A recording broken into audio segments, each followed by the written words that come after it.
Welcome to Mind Decoded, where we explore the psychology behind human behavior. Let's decode today's topic. You've tried to build a morning exercise habit 5 times. Each time, you start strong. And each time, by week 3, you've stopped. The alarm goes off, you hit snooze, and the habit dies. You tell yourself you lack discipline. You blame willpower. But here's what's actually happening. You never designed the cue. You never engineered the reward. You relied on motivation to power through the routine, and motivation is temporary. Most people approach habit building backwards. They focus entirely on the routine, the actual behavior they want to do. Exercise more, read daily, meditate, but the routine is just the middle part of the habit loop. Without a strong cue to trigger it and an immediate reward to reinforce it, the routine will always require willpower. And willpower depletes. Understanding the complete cue routine reward pattern is what separates habits that stick from behaviors that fade. Once you know how to engineer each component, you can build any habit you want. Today on Mind Decoded, we're diving deep into the 3-part habit loop. How to identify the hidden cues already controlling your behavior. How to design triggers that make good habits automatic. How to engineer rewards that make your brain want to repeat the behavior. And how to use this framework to master any habit. Before we begin, a quick disclaimer. This content is for educational and informational purposes only and should not be considered medical, psychological, or mental health advice. If you're experiencing mental health concerns, please consult with a qualified mental health professional. Let's start with cues. The cue is what triggers your brain to initiate the habit. Without a clear cue, the behavior never becomes automatic. You're relying on remembering to do it, and memory is unreliable.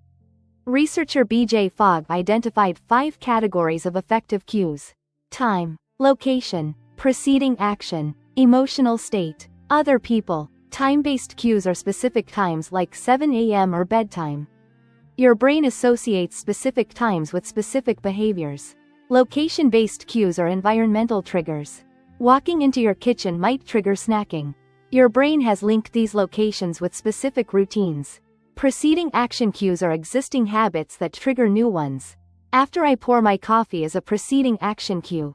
These are incredibly powerful because they piggyback new habits onto existing automatic behaviors. Emotional state cues are feelings that trigger routines. Stress triggers nail biting. Boredom triggers phone scrolling. Social cues are other people triggering behaviors. When your coworkers take a coffee break, you join them. The problem is most people don't consciously design their cues. They say, "I'll exercise when I have time." That's not a cue. It's a vague intention. Here's how to design an effective cue. Make it specific, consistent, and impossible to miss. Not, "I'll exercise in the morning." Instead, "After I brush my teeth, I will put on my workout clothes." Brushing teeth is the cue. It happens every single morning in the same sequence. Research by Wendy Wood shows that context consistency is critical. The more consistent your cue, the faster the habit forms. Pick one time, one place, one preceding action, and repeat it identically. Now let's talk about identifying existing cues for habits you want to break. Bad habits are triggered by specific cues you've probably never noticed consciously.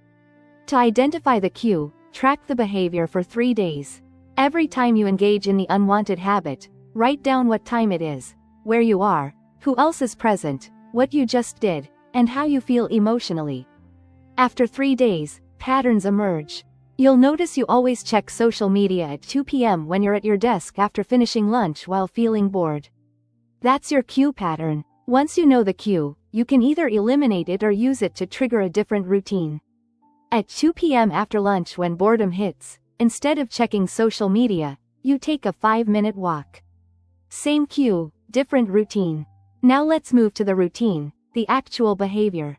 The most common mistake is starting too big. You want to exercise, so you commit to an hour at the gym. You want to meditate, so you commit to 20 minutes daily. These routines are too difficult to repeat consistently when motivation is low. The key is starting absurdly small. Psychologist B.J. Fogg calls this tiny habits. You scale the routine down until it's so easy you can do it even on your worst days. Don't commit to an hour at the gym. Commit to putting on your workout shoes. Don't commit to 20 minutes of meditation.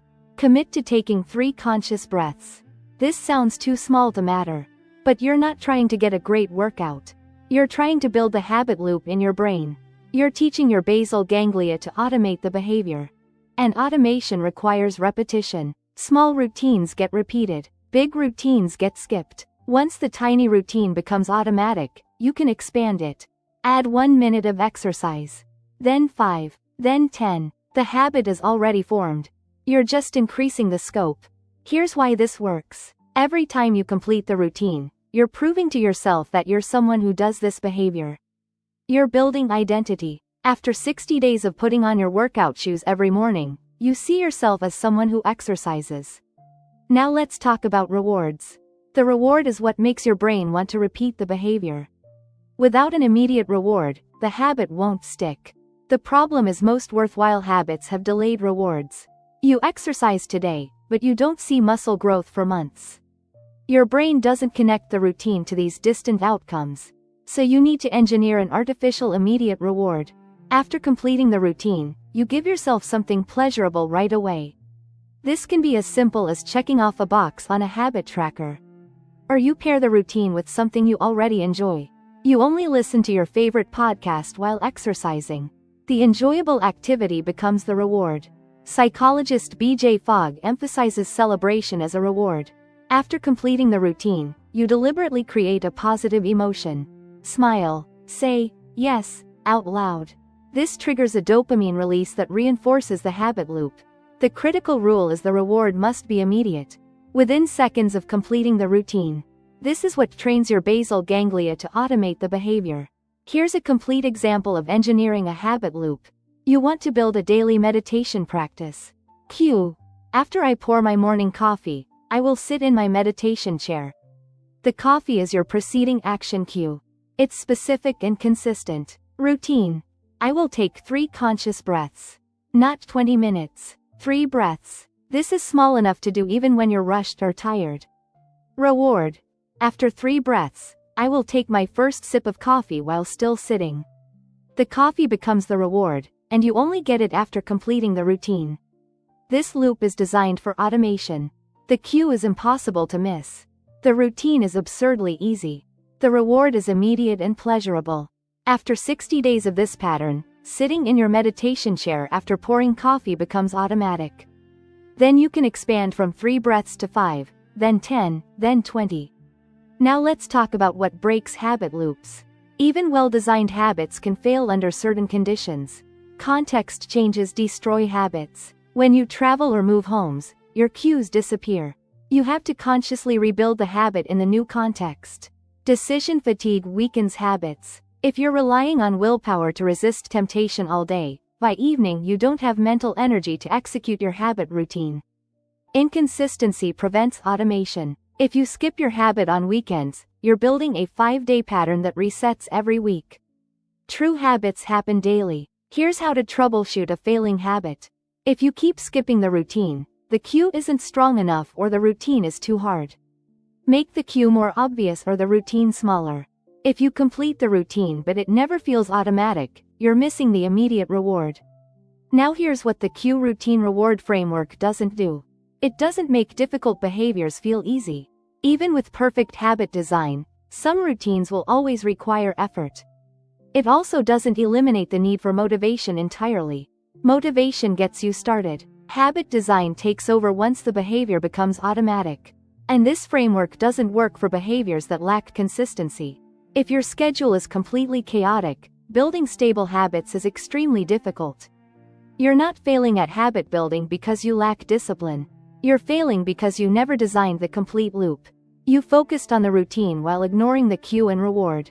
Your brain had nothing to trigger the behavior and no reason to repeat it. Every habit you have, good or bad, follows the cue routine reward pattern. The question is whether you're designing these loops intentionally or letting them form randomly. Once you understand the framework, you can engineer the behaviors you want and dismantle the behaviors you don't. Next time on Mind Decoded, we're tackling a persistent myth about habit formation. The claim that it takes 21 days to build a habit. Where this number came from, why it's completely wrong, and what the research actually says about how long habits take to form. Don't miss it. And that's how the mind works. If this helped you understand yourself better, subscribe for weekly psychology insights. Thanks for watching.